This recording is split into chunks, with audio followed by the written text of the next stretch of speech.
Hey everyone, and welcome back to another video. Today we're doing a unboxing of the Yaesu FTA 450L Airband Transceiver and a video on how to set it up with the PC.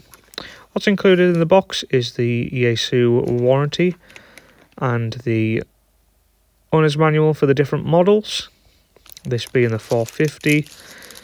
Included in the box is the Airband Transceiver rubber duck antenna that's dedicated for airband, one UK socket, a belt buckle, a loop for the radio, and the charging dock there that the radio sits in to charge.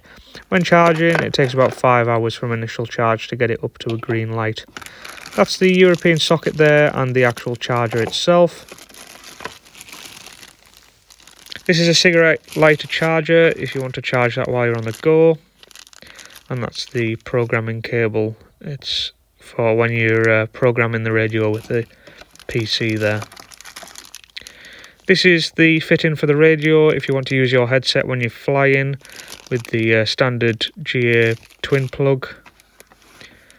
Also is some ferrocene rods for anti-static and things like that. Here's the radio itself. Very nice, and two different charging options with this radio. You have the AA options and the standard lithium battery. As I say, it takes about 5 hours to charge from initial charging. Here's the transceiver in the charging dock. Once it's fully charged, you have to pull this little cover off and plug the provided USB cable into the PC and then into the radio. Now when you're programming the radio, you need to hold the menu button and hold the start button, the power button on the left hand side, briefly for around 2 seconds and then release to get it into CP mode. Once you've done that, go into device manager on the PC and look for which port the radio is receiving on. It'll normally come up with 450 or something like that. Then go into the Yaesu software for the transceiver. That can be found on the Yaesu website under Airband Transceivers. Then go to options and port, and then you'll see FTA 450. Make sure you click that, and then click edit as well, and make sure you are on FTA 450 rather than the others. If you're on the others, it won't download or upload to the radio for some reason. Once you've done that, just click read from radio and then press start. Normally takes around 10 seconds to do this. Make sure it's in CP mode or it won't work, and make sure you're on the correct port. As you see, it's downloading there rather quickly. The software works very well. Click OK. Then you'll go onto the menu there and click memory book. Make sure you click memory book itself, not the little bit to the left. I've already put some frequencies in here, but yours will probably not have anything. So just click new. Then I'm just going to put S-shot airfield in here. So I've got the frequency there.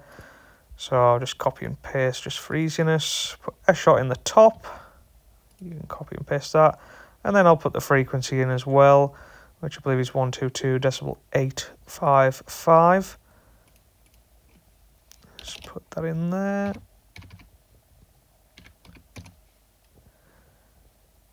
You can tweak some of the little bits on there as well if you want. Then click save. As you can see, I've got 42 frequencies in there out of 200. This transceiver will hold 200 frequencies. There you go. I've got S-shot in there, D&D, and Carlisle being my local airfield. Once you've done that, click upload to radio, which is just to the left of the download button from the radio. Then click start. Click OK once complete. Then you can save it if you want. Just name it whatever you want. If you want to go back to it, you can keep a save. So I just put FTA 450 or something like that. I've already done one, so I'll just put Mark 2. Then I know. Close that down. Unplug the radio. Make sure you turn the radio off. As you see, it says USB connected on there. I guess that says that after you've uploaded it. Turn it on, and as you see, a short airfield's in there.